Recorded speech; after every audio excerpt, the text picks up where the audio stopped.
Alright, let's let her rip. This is Mercy TV on weekly Wednesday meeting, first May Day.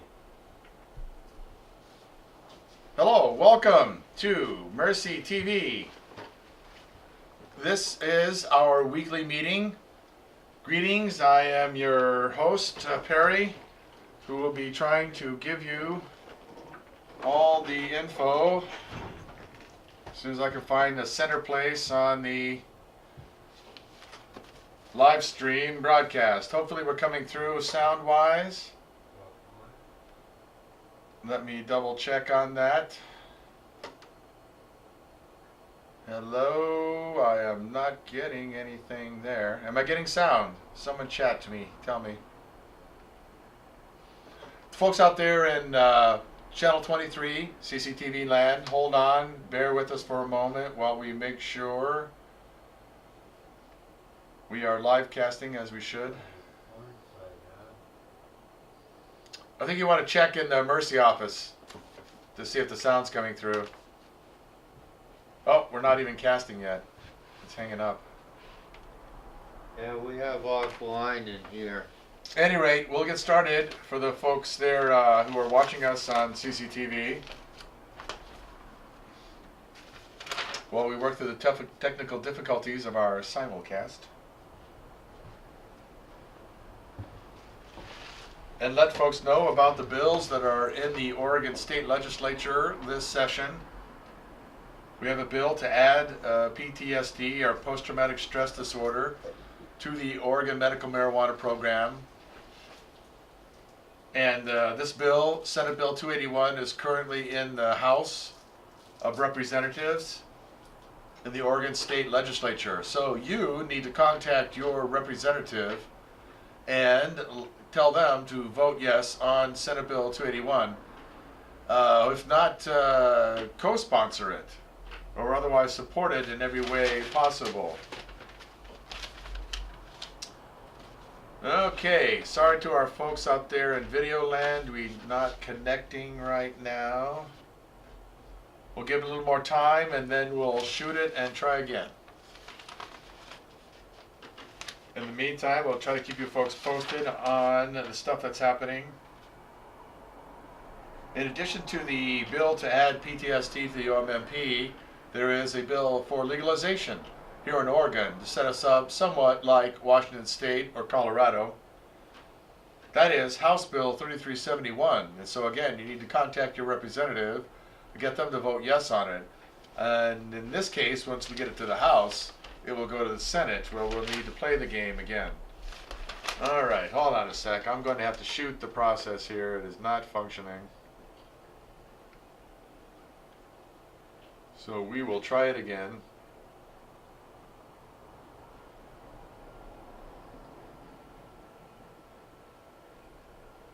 And hope we still have our live chat audience. So if folks want to follow us on our live chat room or see our collection of YouTube videos, please visit mercycenters.org and click on the Mercy-TV tab, where you can see all of our video offerings.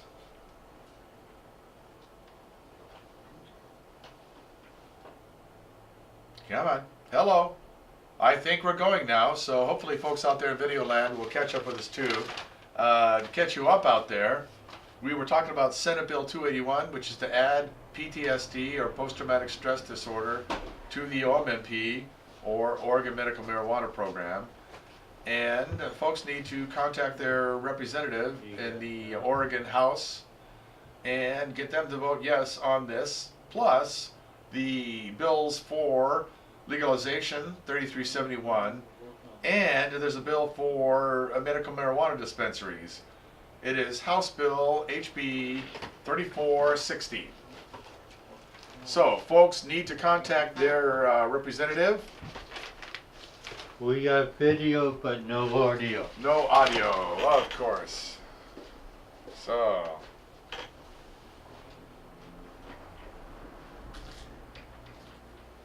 hello, hello, hello, hello. How nice. Well, I'm afraid we're going to stop our live streaming for the moment. We'll see you guys back in a second. And we're going to try it again.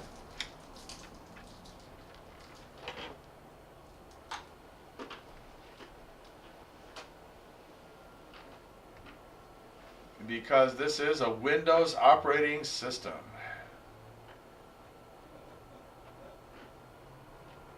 And I use the word operating very loosely.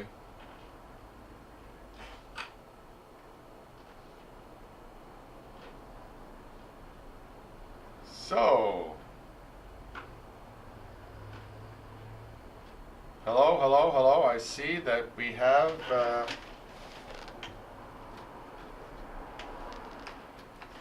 no video. What's the story?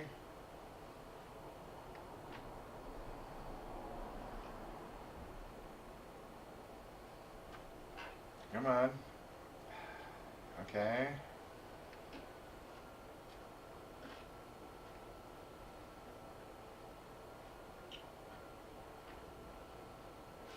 Folks out there in CCTV land, bear with us for a second or two.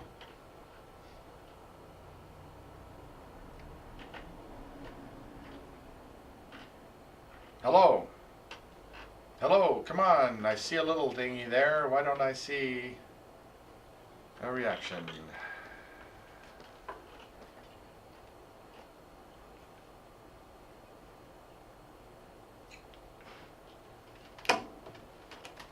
Okay. We'll try it one more time, folks, and if we don't get it, then we'll just have to give it up for that, because that's the way it sometimes goes. Funny thing is, it'll work the next time we try it, no problem. This is technical difficulties.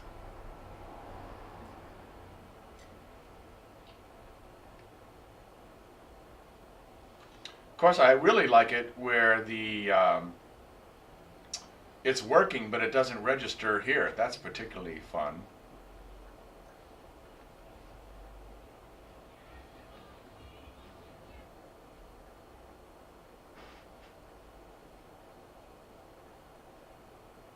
So we'll try it again and see how it works. Are we getting anybody there? Hello, Houston. Come in, Houston. Hello, hello, hello. Well, we'll look on the chat room, see if we get an answer. Hopefully, I have video. How about audio? Getting audio? Let us know. No audio. Shoot. Okay. So, well, here it is. Nah, I'm afraid that's not going to work. Okay. We'll be right back. Don't go away. You folks stay with us too. Be advised of the other shows that we have on Channel 23. We also have our Mercy TV Live, which is happening Friday, 7 p.m. Tune on in. And be sure to call in, for crying out loud, because... And use your that's email. what it takes. Sure, folks can do email. I mean, you can email us before the show, you know, the week before. Get your question in. We'll try and get it on the show. I don't know that we have the capability to receive emails during the show.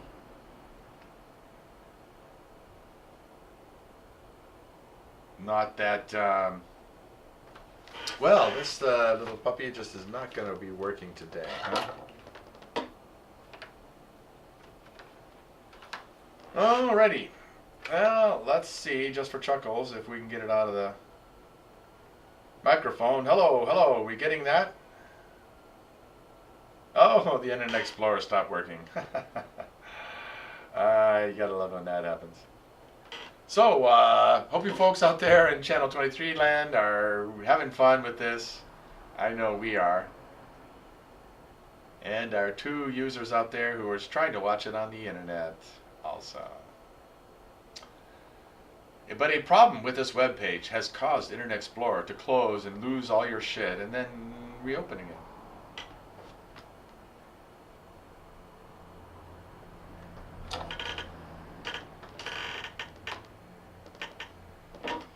Alright, we're gonna make one little pathetic feeble try.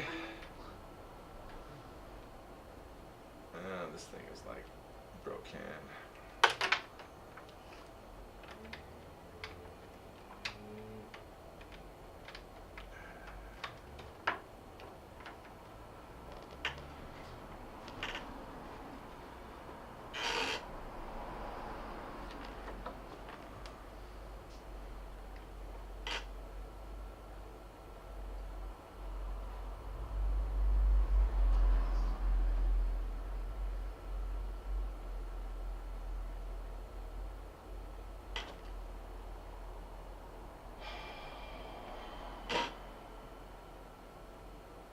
Hello, hello, hello, hello, hello, hello. Oh, there we go, something.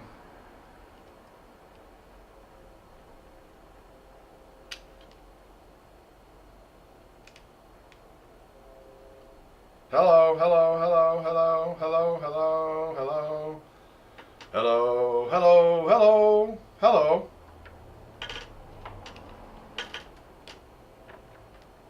Oh, that's so frustrating. You can just see a little activity happening sometimes there.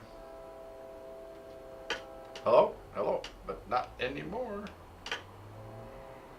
Yay, how about that? Hello, hello, hello. Hello, hello, hello, hello, hello, hello.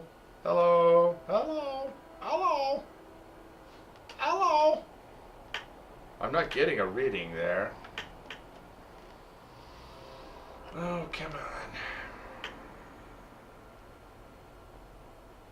Hello, hello, hello, hello, hello. Well, I think I'll just take this little part right here on TV and see if I can shock myself and blow up the system.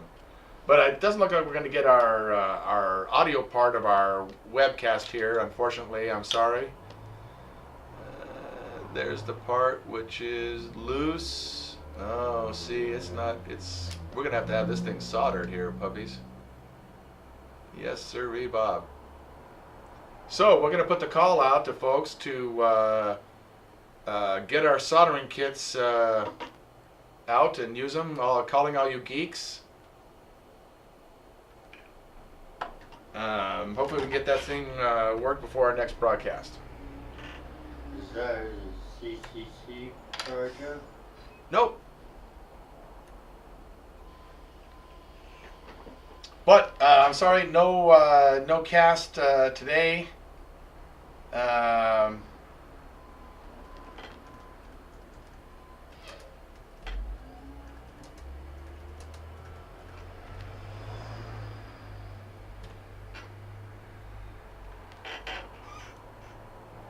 And we'll just have to try to continue the show without it.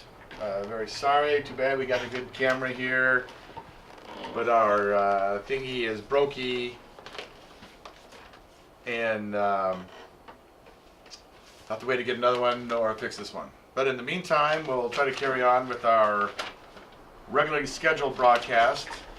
Unfortunately, we don't have any of our patient community here to grill on the issues that they're going through, but we can definitely testify that through phone calls and visits to the office on a regular basis, we'll get questions and provide resources for folks to get their card, to find medicine now, here in the short term, to get a grower or to get growing, to find a grower or to get growing themselves, information on making that decision, and resources either way. We help folks to match up to growers, and also help folks with best method on medicating. We had a call today, someone was talking about the Rick Simpson oil. Did we have any for sale? No, we don't sell anything. And we didn't have any of the Rick Simpson oil. We have had that in before, but we don't at this time. We do have the means to make it. I mean, we do know the recipe and all the resources you need to get and where to go to get them, and can network folks to medicine and stuff. So the next best thing to have in Rick Simpson oil is the means to produce it, and that we can help folks with here at Mercy, the Medical Cannabis Resource Center. So come on down to 1745 Capitol Street Northeast, Monday through Friday, noon to 6 p.m. Or come on down Wednesday nights, 7 p.m. to 9 p.m. We have a meeting that's open to the public. There's no fee to attend. And you can get your questions answered about getting a card, finding medicine now, and the other things that folks face in getting with the medical marijuana program here in Oregon, and doing so successfully.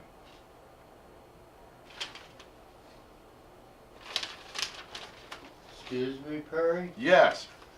A patient, if they need to get medicine, please come in before 6 o'clock and fill out a donation slip. That's right. Here, Wednesday nights, we do our part to hand out excess medicine that's been gathered up over the course of the week. However, we request folks to come in early, let us know that they're looking to get medicine so we can do the best we can in networking them to that. It helps to know that there's folks there needing it and so forth.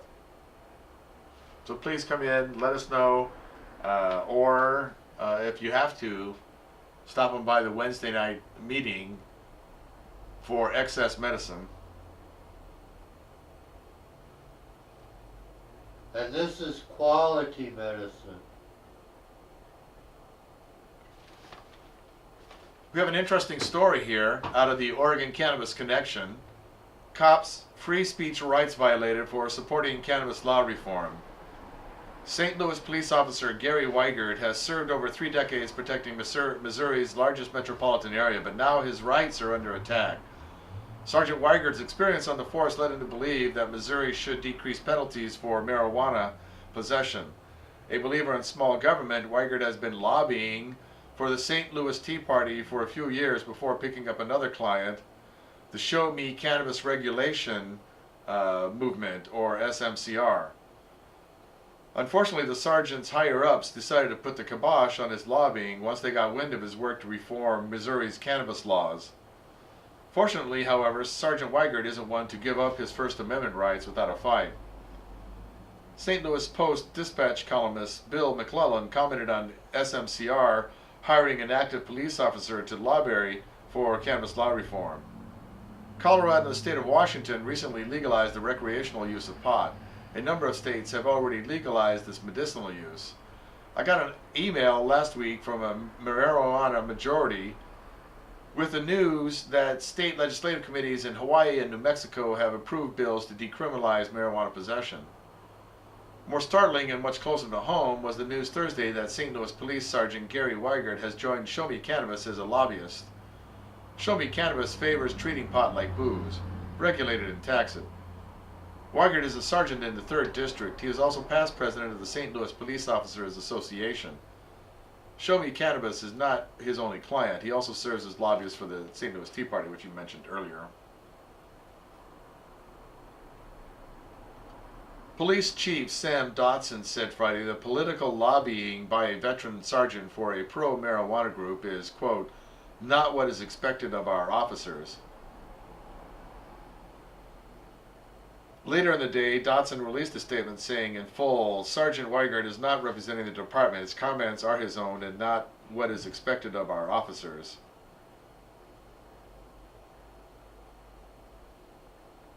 There's a tremendous coup for cannabis law reform movement to hire an active St. Louis police officers to lobby for the marijuana law reform in medical America. Sensing the importance of such a hire, the local law enforcement establishment acted quickly to violate Sergeant Weigert's free speech. While the higher-ups are going to try and argue that their permission to lobby was only revoked due to a technical violation, supposedly because he didn't get a business license for his address, It is clear that they are only punishing the sergeant because of his support for cannabis law reform. It isn't a coincidence that the department allowed Sergeant Weigert to lobby for the St. Louis Tea Party for a few years, and only had a problem with his lobbying activity once he started working with Show Me Cannabis regulation. We are proud to support the efforts to hire Sergeant Weigert and assist him in his battle to protect his free speech rights. It is a shame that a dedicated police officer's rights are being trampled, but the sergeant isn't going to take this violation lying down, and we are going to help him every way that we can. Please consider making a donation to help aid Sergeant Weigert in his important fight for freedom. Supporting Sergeant Weigert can only help give other police officers the courage to speak out against the failure that is cannabis prohibition. We all know that we need more law enforcement officers like him willing to speak truth to power. Visit nationalcannabiscoalition.com to make a donation.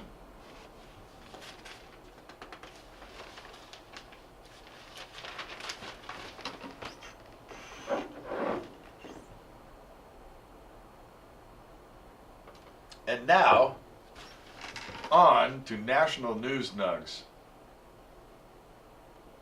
Marijuana legalization bill introduced in Alabama.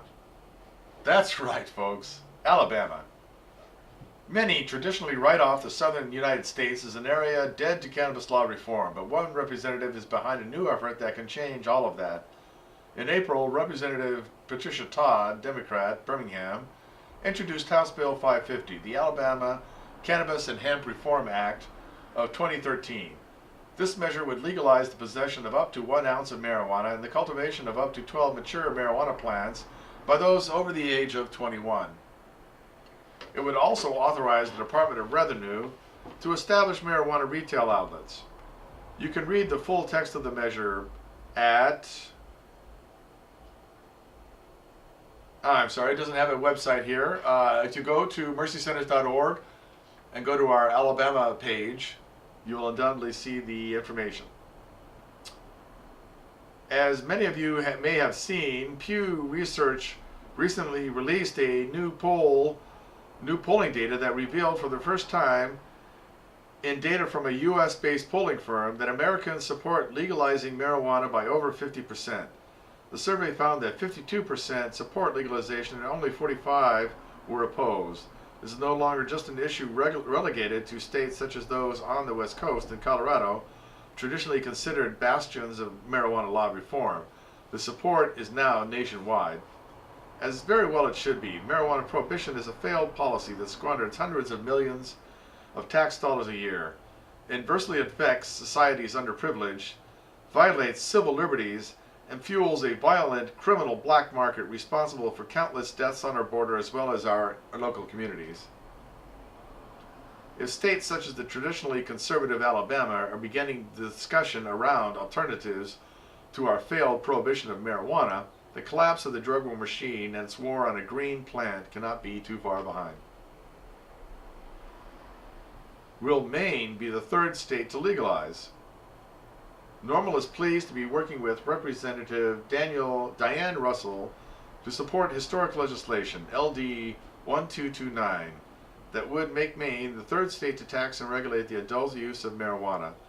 It's common sense legislation that would put Maine at the vanguard of a reform which is not only supported by more than half the country, but will also save the state precious law enforcement resources, create a new job in tax-producing industry, stop the arrest of nonviolent citizens, enhance the protection of civil liberties, and help keep marijuana out of the hands of Maine's children. This measure already has had an unprecedented amount of legislative support behind it. LD 1229 was introduced with 35 co-sponsors, including Democrats, Republicans, an independent, and 2 tribal representatives. We are hearing from our folks on the ground that this is in no small part due to the outpouring of support that they have been receiving from their constituents on this measure. If we want to see Maine become the third state to legalize marijuana in 2013, we need to redouble our efforts. Below you will find a few simple actions you could take to help to push LD 1229 over the top. Mainly, visit NORML's Take Action Center to easily contact your elected officials and urge them to support this and other bills If you have already sent a letter, share the action alert with your friends and family in Maine on Facebook and urge them to join you in this action item. Medical marijuana now available in Czechoslovakian pharmacies. On April 2nd, in pharmacies across the Czech Republic, medical marijuana was made available to patients suffering from cancer, Parkinson's disease, multiple sclerosis, or psoriasis. Marijuana is available by prescription only and must be imported from the Netherlands or Israel, since a cultivation program is not yet included in the law. The Czech Senate overwhelmingly voted in favor of a medical marijuana bill early this year, and President Václav Klaus signed the bill into law on February 15th. The law does not mandate that medical marijuana be covered by health insurance, nor does it allow for home cultivation by patients.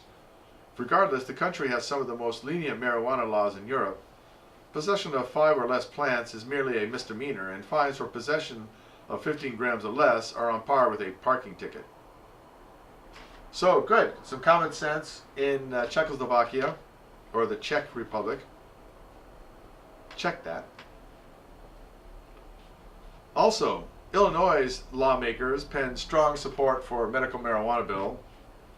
As Illinois lawmakers consider granting qualified patients legal access to medical marijuana, Representative Lou Lang, Democrat, Skokie, and Senator Bill Hayne, Democrat, Alton, took time to support House Bill 1 in the State Journal-Register. The two Illinoisans comprehensively expounded on the bill's contents, describing a heavily monitored system that could not only serve as a national model but also raise revenue, help offset regulatory and law enforcement costs, and finance effective anti-drug campaigns. More importantly, they want to remind the readers that behind House Bill 1 were real people. Medical marijuana isn't as much an issue of the law and order as it is of basic human rights. Patients using medical marijuana should not be treated any differently than those who are using prescription drugs obtained from a pharmacy. Together, these policies recognize public will, the safety concerns of our communities, and above all else, the needs of those suffering Illinois residents for whom marijuana is the best medicine in providing relief to help them manage untreatable pain in their daily lives. We've come a long way, but we need your help to get over the finish line. If you live in Illinois or know someone who does, please ask your legislators to support medical marijuana. Then send this message to your friends and ask them to do the same. Also, medical marijuana bill introduced in New York. New York State Assemblyman Richard Gottfried and Senator Diane Savino introduced a bill that would create one of the nation's most tightly regulated medical marijuana programs. If passed, New York would join 18 other states, including New Jersey and Connecticut, and the District of Columbia, in allowing patients with cancer, multiple sclerosis, HIV/AIDS, and other serious illnesses to accept medical marijuana under the supervision of their healthcare provider. The entire program, including the regulation of patients and the licensing of producers and dispensaries, would be subject to strict state regulation and oversight. Julie Netherland, the Deputy Director of the Drug Policy Alliance's Drug Policy Office, New York, offered this statement. Patients and their families in New York have suffered far too long because New York continues to retrograde approach to marijuana policies, even as other states move forward with more sensible approaches. The Drug Policy Alliance stands with hundreds of patients, healthcare providers, and organizations across the New York State in calling for this legislation to pass, the sensible and humane legislation, as soon as possible. A growing body of research shows that medical marijuana can be an effective treatment for a number of serious conditions. People living with multiple sclerosis, cancer, Parkinson's, HIV/AIDS, and other debilitating conditions should not have to wait any longer to get access to a medicine that may help alleviate their pain and other symptoms. There is simply no sensible reason for patients and their families to wait any longer for relief. Very true words, and we're glad that I was able to spoke them and to get them out to folks.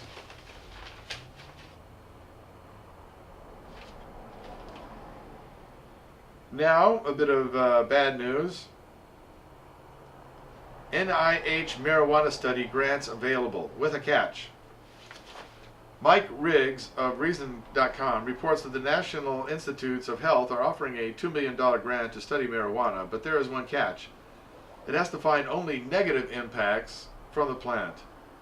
According to the NIH website, Riggs reports, if the posting's suggested research topics are any indication, NIDA, which considers any and all marijuana use to be abuse, is only interested in studying negative ramifications of legalization. From the NIH, or National Institute of Health, website itself, the National Institute on Drug Abuse, or NIDA, encourages administrative supplements to research that will inform social, behavioral, and public health impacts of marijuana legalization, laws, and policies. This funding opportunity announcement will support projects with the ability to harness these quasi-natural experiments currently underway in the United States to ascertain the effects of these recent changes. Research topics may include, but are not limited to, health outcomes, i.e. respiratory illness, learning and memory disorders, psychiatric symptoms, etc. Risk behaviors such as drug driving, sexual and HIV risk behaviors, also educational attainment, crime and delinquency, moderation of prevention intervention outcomes, changes in state prevention policy. Secondary data applications which utilize national or state level longitudinal or panel data are highly encouraged. Amazing, isn't it? Our own government that controls all the research, all the cannabis to be used for research in the U.S. also requires that the studies which are done show negative impacts only. Another thing we, the people, need to change.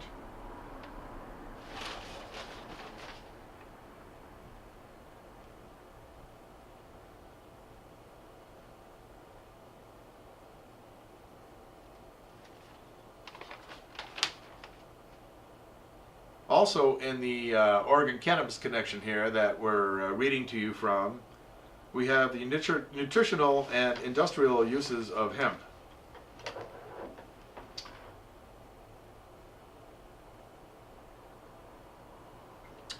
By the way, folks can come down to the Mercy Center and get your own Oregon Cannabis Connection. We're open Monday through Friday, noon to 6 p.m. And there is no charge to get in. The Oregon Cannabis Connection is free and can be found pretty much all over Salem, too.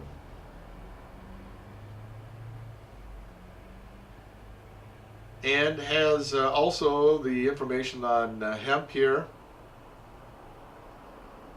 Like Kentucky to be the first state to legalize hemp production. Kentucky legislature has agreed to allow industrial hemp to be produced within the state's limits. This will require the governor's signature before the next step can occur.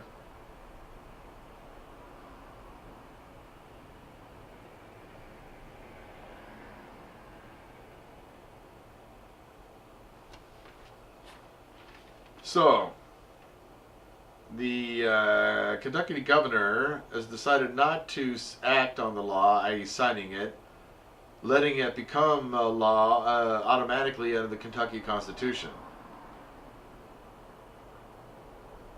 Even so, the state won't be allowed to simply start growing the plant, so it can be used for anything from food to fuel. Federal legislation outlaws production from coast to coast. Even with Uncle Sam standing in the way, the state lawmakers that approved the measure say they are optimistic about having Washington overturn the federal ban. The group Vote Hemp says that the states of Colorado, Maine, Montana, North Dakota, Oregon, Vermont, Washington, and West Virginia have all previously approved legislation that legalizes hemp production, but the federal mandate has made actually growing the crop impossible everywhere within the U.S., since it's still considered a Schedule I drug with no accepted medical use.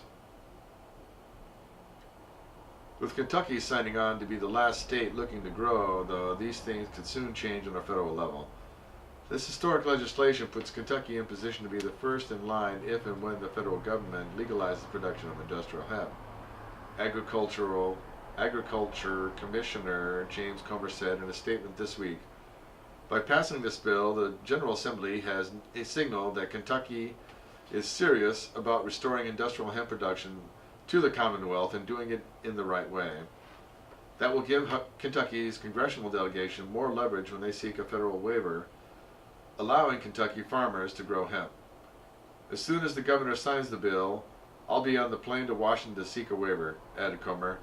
Of course he did not sign the bill and instead let it become law without a signature. Senator Rand Paul, Republican Kentucky, issued a statement on Wednesday morning after the news that was reported in order to thank his fellow lawmakers for moving forward with something he says will be instrumental in kickstarting the state's economy. I commend the Kentucky General Assembly for final passage of Senate Bill 50. I want to thank Kentucky Commissioner of Agriculture James Comer, Senate Agricultural Committee Chairman Paul Hornback, and the members of the Kentucky Industrial Hemp Commission for their leadership and hard work in passing this legislation, Senator Paul said. So that's hemp. That's there in Kentucky. We should have it here in Oregon, but it's not going to happen unless we make it happen. Just like the other bills here in Oregon State and in the U.S. Congress. Pardon me? Yeah.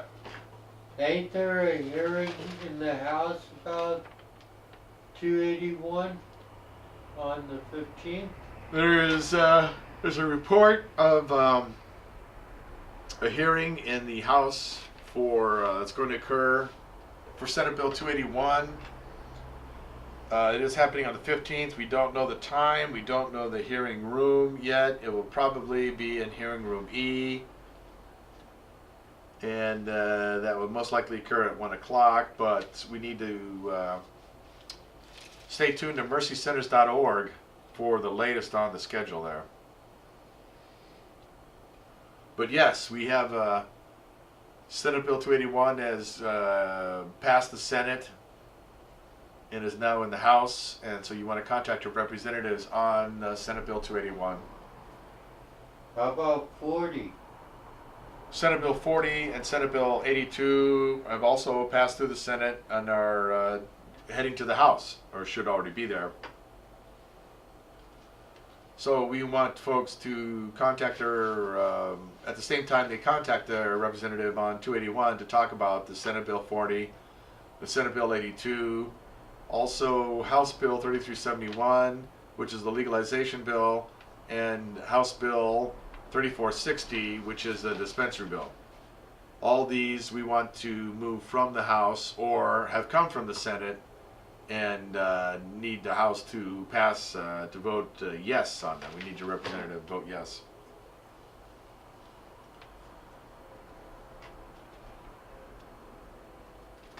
And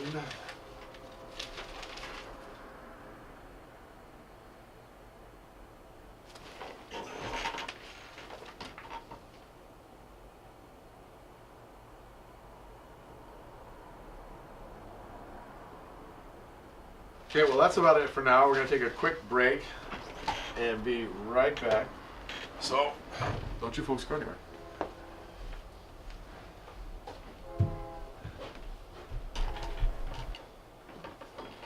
Are we back? Are we rolling? Yeah. Oh, okay, so we're back. And we can carry on. Thanks for sticking around. We were talking about hemp that's happening, and there is a U.S. A hemp bill in U.S. Congress. So please, that would allow states that have passed a hemp bill to enact it and get a hemp seed planted, get those crops going. And that would be a big thing. We need it.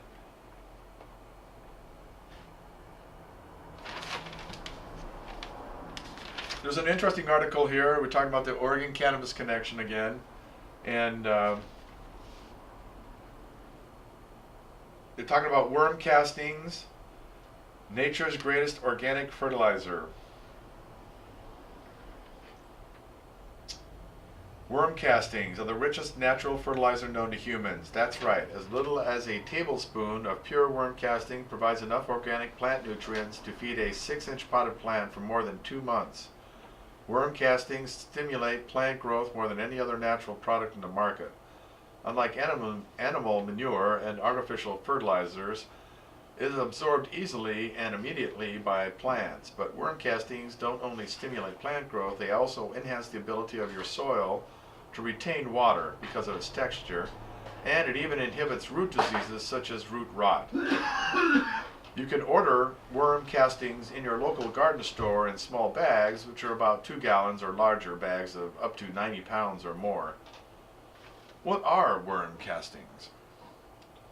Worm castings contain a highly active biological mixture of bacteria, enzymes, remnants of plant matter, and animal manure, as well as earthworm cocoons while damp. Worm castings look like small balls of soil and are loaded with nutrients. The castings are rich in water-soluble plant nutrients and contain more than 50% more humus than what is normally found in topsoil. Excuse me.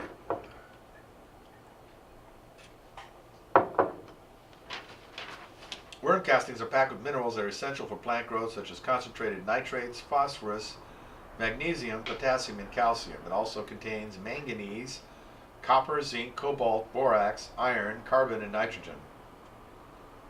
However, the best of all is that these minerals are immediately available to the plant without the risk of ever burning the plant. Remember that the animal manure with chemical fertilizers have to be broken down in the soil before the plant can absorb them. As the organic matter moves through the alimentary canal of the earthworm, a thin layer of oil is deposited on the casting. This layer erodes over a period of 2 months, so although the plant nutrients are immediately available, they are slowly released to last longer. The cocoons in worm castings each contain between 2 and 10 eggs that hatch within 2 weeks. This means that the process of decomposition are continued by the young earthworms in the soil, provided the soil is loose, damp, and rich enough in organic matter for the worms to stay alive. The bacteria in the alimentary canal of the earthworm transforms organic waste to natural fertilizer. The chemical changes that the organic wastes undergo include deodorizing and neutralizing. This means that the pH of the castings is 7, or neutral, and the castings are odorless.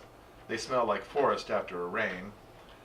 And the worm castings also contain the bacteria, so the process is continued in the soil and the microbiological activity is promoted. So worm castings can be used as an ingredient of potting soil, as plant nutrients for plants in and around the house. It can also be used as a planting additive for trees, vegetables, shrubs, and flowers. When used as a mulching material, worm castings will ensure that the minerals absorb directly into the soil when it is watered. Because worm castings will never burn plants, you can use as much of it as you like.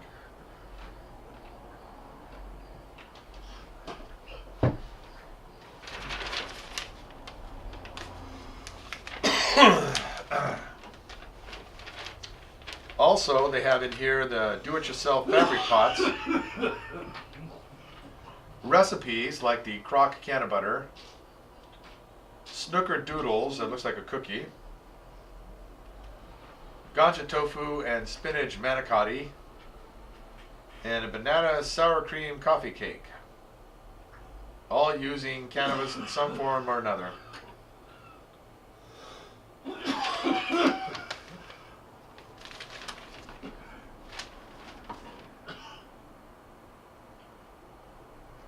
Also, some more information about nutritional industrial uses of hemp. Hemp seed oil as paint and plastic. Hemp seed oil for body care. Hemp foods, hemp seed. So this is just talking about the hemp seed side, and that's a small fraction of what's happening there.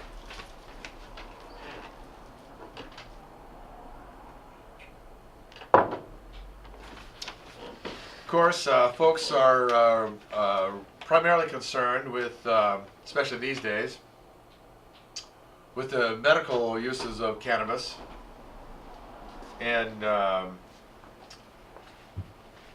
humans have been cultivating and consuming the flowering tops of the female cannabis plant, colloquially known as marijuana, since virtually the beginning of recorded history.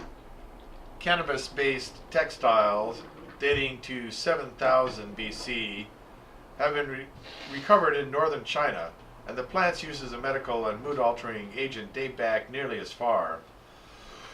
In 2008, archaeologists in Central Asia discovered over 2 pounds of cannabis in the 2,700-year-old grave of an ancient shaman. After scientists conducted extensive testing on the material's potency, they affirmed the most probable conclusion is that the ancient cultures cultivated cannabis for pharmaceutical, psychoactive, and divinatory purposes.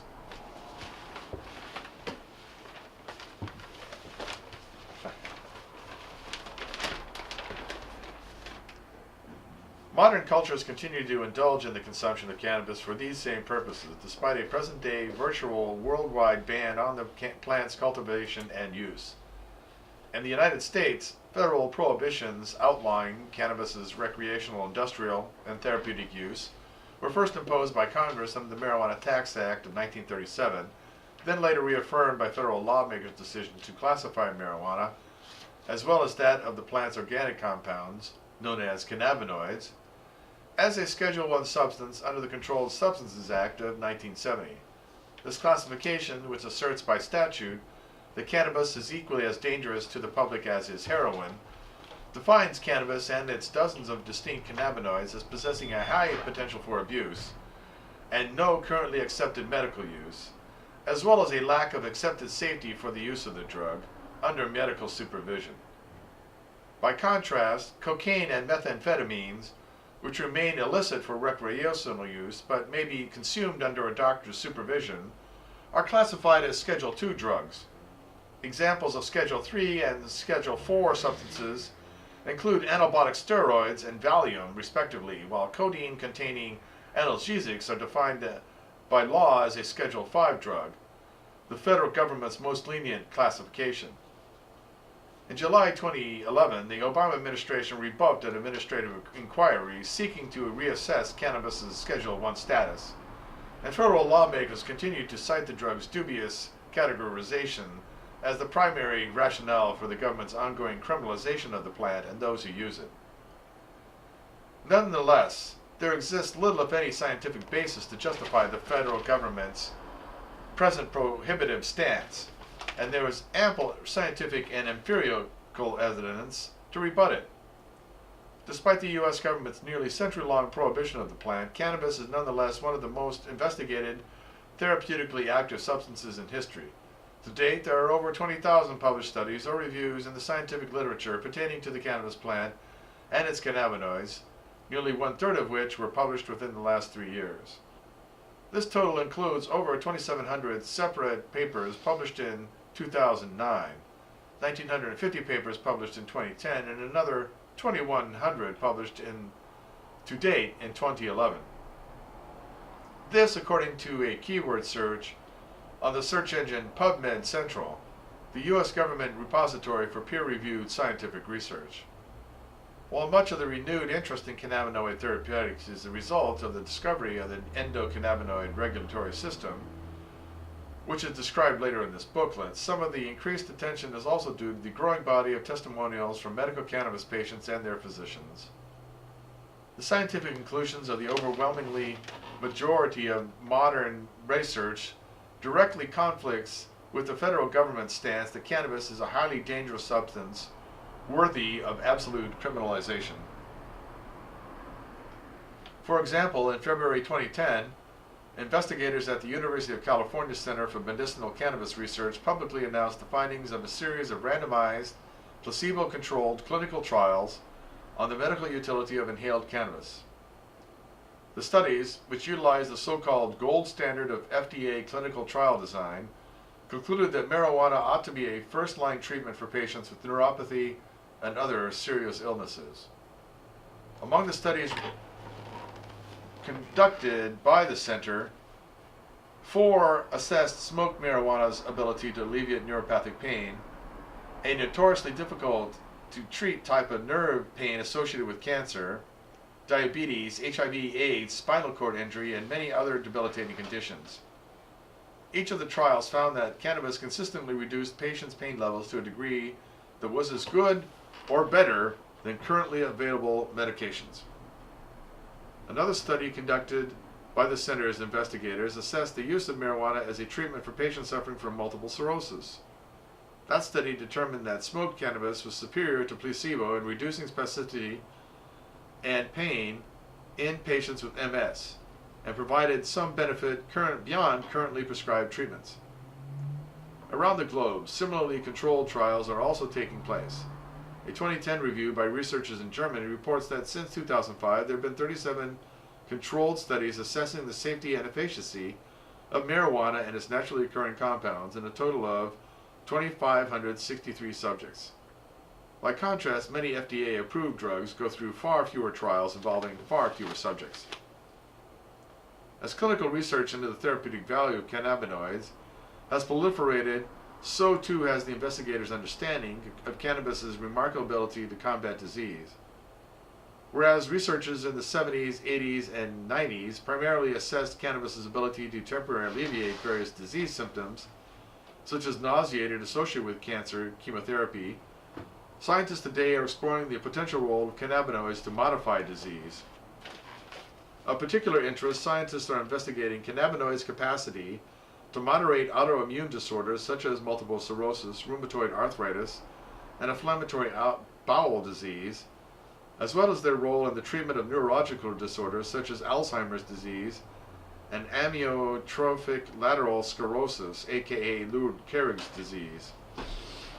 In fact, in 2009, the American Medical Association, AMA, resolved for the first time in the organization's history that marijuana status as a federal Scheduled 1 controlled substance be reviewed with the goal of facilitating the conduct of clinical research and development of cannabinoid-based medicines.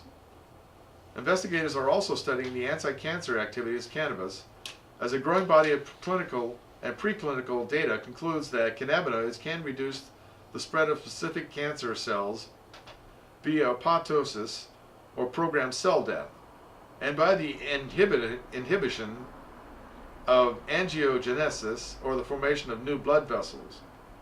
Arguably, these later findings represent far broader and more significant applications for cannabinoid therapeutics than researchers could have imagined some 30 or even 20 years ago.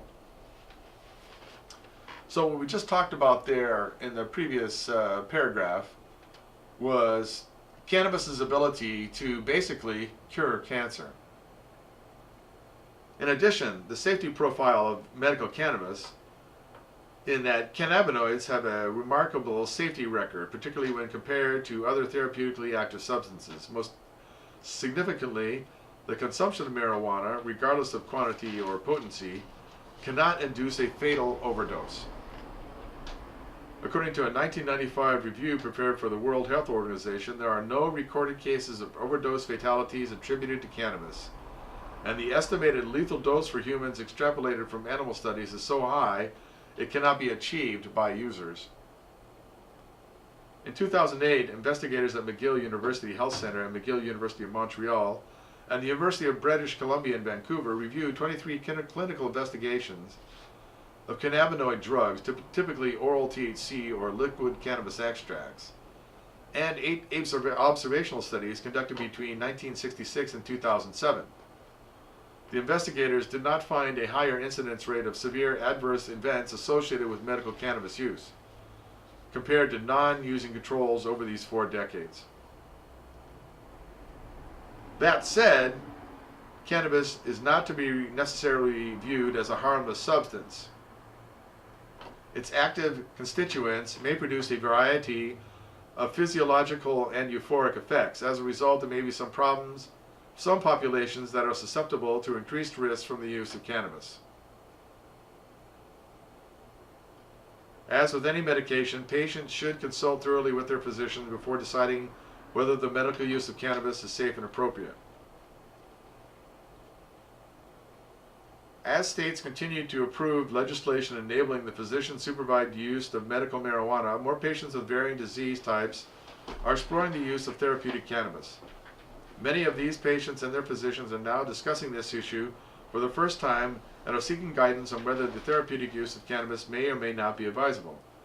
This report seeks to provide this guidance by summarizing the most recently published scientific research from 2000 to 2012 on the therapeutic use of cannabis and cannabinoids for 20 clinical indications. In some of these cases, modern science is now affirming long-time anecdotal reports of medical cannabis users, i.e. the use of cannabis to alleviate GI disorders. In other cases, this research is highlighting entirely new potential clinical utilities for cannabinoids, i.e. the use of cannabinoids to modify the progression of diabetes. The conditions profiled in this report were chosen because patients frequently inquire about the therapeutic use of cannabis to treat these disorders. In addition, many of the indications included in this report may be moderated by cannabis therapy. In several cases, preclinical data and clinical data indicate that cannabinoids may halt the advancement of these diseases in a more efficacious manner than available pharmaceuticals. For more on the report, visit NORML.org.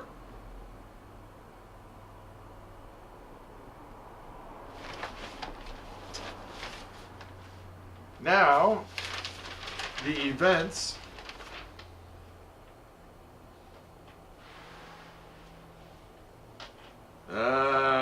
we have Global Marijuana March is happening the first Saturday in May. That's this Saturday, May 4th, 2013, this year. In Salem, we'll be organizing at the intersection of Center and Summer Streets. That's that little T part there.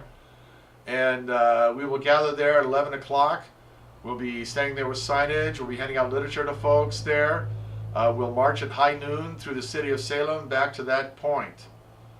So if you miss us, stay there. We'll be back there. This event usually goes from high noon to 1 or later. Also, the Global Marijuana March is happening in 250 other cities around the world, including Portland, Eugene, and Medford. In Portland, they're going to be gathering at the Pioneer Courthouse Square. They're going to march there at high noon also. In Medford, they'll begin at high noon at 332 West 6th Street and then march downtown to Alba Park.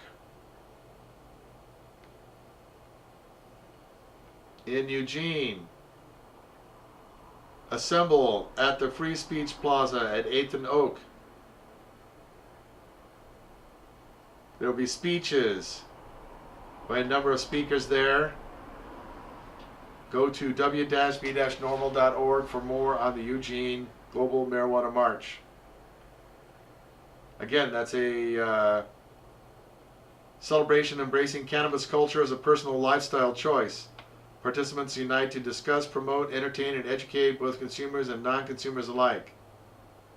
This is an action item, an international action item. It's happening over 250 cities around the world. So folks, visit mercycenters.org for more information. Also, the Mercy Annual Wake and Bake is going to be happening at a private location. So if you're interested in going to the Wake and Bake this year, you'll need to get a hold of us at the Mercy Center, 503-363-4588, or visit us on the website at mercycenters.org for more on the Wake and Bake. It's going to be at an invite-only location near Vernonia, Oregon. Expect the usual: communing Friday evening, a green pancake breakfast Saturday morning, and then networking till at least 1 p.m. Monday. So, the Wake and Bake, it's a camp out and gathering for specifically more medical cannabis patients.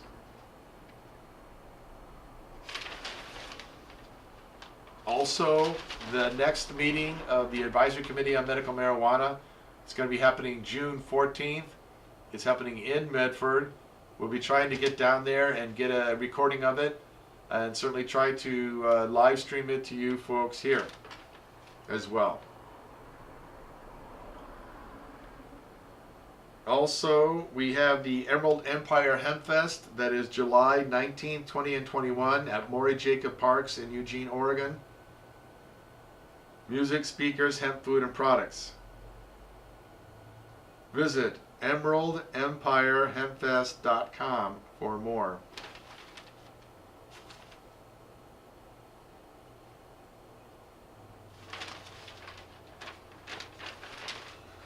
Excuse me. Well, we only got a few more minutes, bud. Okay, well then that'll give me just enough time to tell folks also about the Jefferson State Hemp Expo. It is happening August 23rd, 25th, and Cave Junction, Oregon. Visit jeffersonstatehempexpo.com for more. And of course, the website, mercycenters.org. Check out our events section. And while you're there, you can sign up for our email list. And that's a good way to keep tabs, to stay up to date on all the, not just the events that are happening, on all the action items. Again, you want to contact your representatives on the bills that are currently in play in Oregon State, as well as your U.S. representatives on the half dozen or so bills concerning medical cannabis, hemp, and law reform in general there. Well, thanks for watching. Thanks for visiting. Spread the word. Tune in next time to Mercy TV. Thanks, everybody, and we'll see you next time.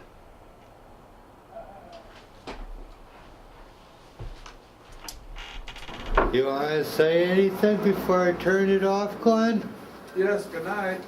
Good night. God bless you all, every single one of you.